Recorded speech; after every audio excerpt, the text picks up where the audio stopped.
All right, assuming we're all alive and well after that brutal loss to the Angels last night, easily the worst Yankees loss that I have in recent memory. Going back to the Hanley Ramirez home run in 2016, that walk-off, that was tough. And I can't lie, I probably shouldn't say this. If somebody in my family owned a gun, I would probably be dead by now. That's how bad my emotions were last night. But anyways, the Yankees are striking back.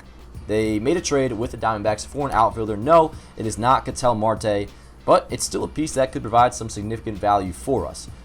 I'm going with a little bit different style of a video here, if you can't tell. I am doing a Google Docs screen recording type deal, and I think if you guys like this, and let me know in the comment section below, this is what I'll be doing going forward, because as you guys know, as I've made you aware, I'm very busy, not just with my role at John Boy, but all the other stuff that I have going on with Yankees Avenue. So I feel like if I step it back a little bit on the production value side of things, but still, keep the same good information, I think this could work, and it'll help me pump out more content on the regular. So let's get into it. I kind of have a synopsis of Tim Locastro and all what he's about, and we'll do a little potential lineup with him in it later on. So let's get into it. He's a 28-year-old right-handed outfielder. Now, I know that's the first red flag that you see, right-handed. Why did the Yankees go and get another right-handed bat?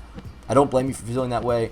Right off the bat, I felt that way myself, but this guy will bring some tools that this team desperately needs. Moving on, he was drafted by the Blue Jays in the 13th round of the 2013 draft. He made his debut with the Dodgers before he was actually traded to the Yankees once already, but he was DFA'd not too long after on January 16th, 2019. Does that date sound familiar? I'll tell you why if it does. That's the date that the Yankees officially signed DJ LeMahieu, and Locastro, he was a corresponding move. So didn't last long as a Yankee. He was traded to the Diamondbacks, and here's where he gets interesting, right? Because what he provides is something the Yankees so incredibly lack outside of Tyler Wade, and that's athleticism, that is speed.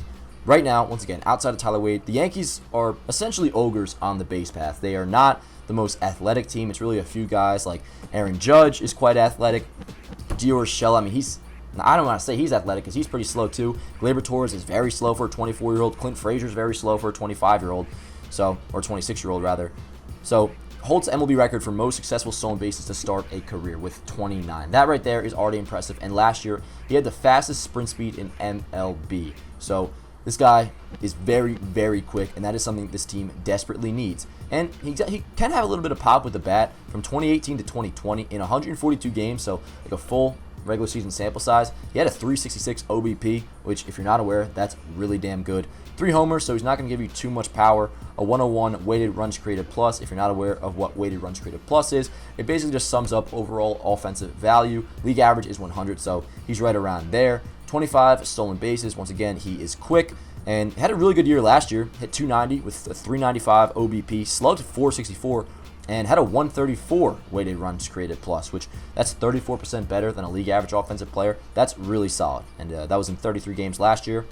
And here's another reason why the Yankees were seeking this guy out. He plays center field along with the other corner outfield spots, and by this point, it's basically become that Aaron Judge is the Yankees' starting center fielder. So this will allow them to keep him in right field at least a little more often, and this will probably also take some playing time away from Brett Gardner, who I don't want to say he's washed, but he's definitely getting there. He's obviously up there in age, and he lost some bat speed with the juice balls no longer being in play.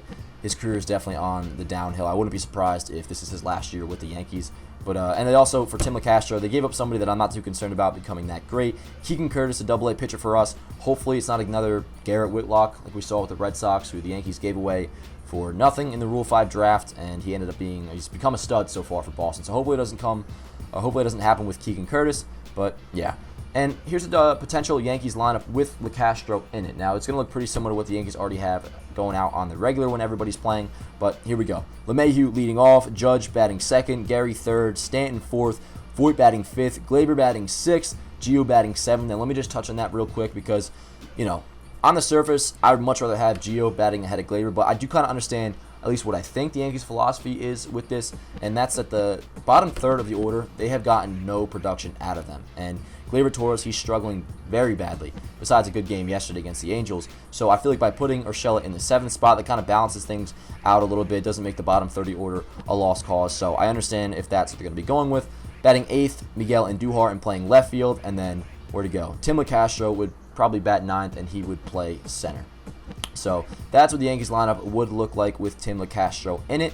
Not too shabby. And that's another reason why, outside of yesterday's brutal loss, which kind of, I don't want to say had put the nail in the coffin for the season in for me yesterday, but it's tough to be as optimistic as I usually am when they just aren't getting results. Now, offensively, and here's what I was going to say, the top 6 or the top 5 in the order, LeMahieu, Judge, Sanchez, Stanton, Voit, they are looking really good. So, to be honest, it's actually not the offense that concerns me right now. If the Yankees are going to go out and make a big move at the trade deadline, I think it's going to have to be pitching. And speaking of the trade deadline, if you didn't see it, Hal Steinbrenner, he came out and talked today, and he's saying they're not considering selling at this point by any means, and he would even consider going over the luxury tax if it would, significantly improve the Yankees' chances of going to the playoffs. So that's good to hear.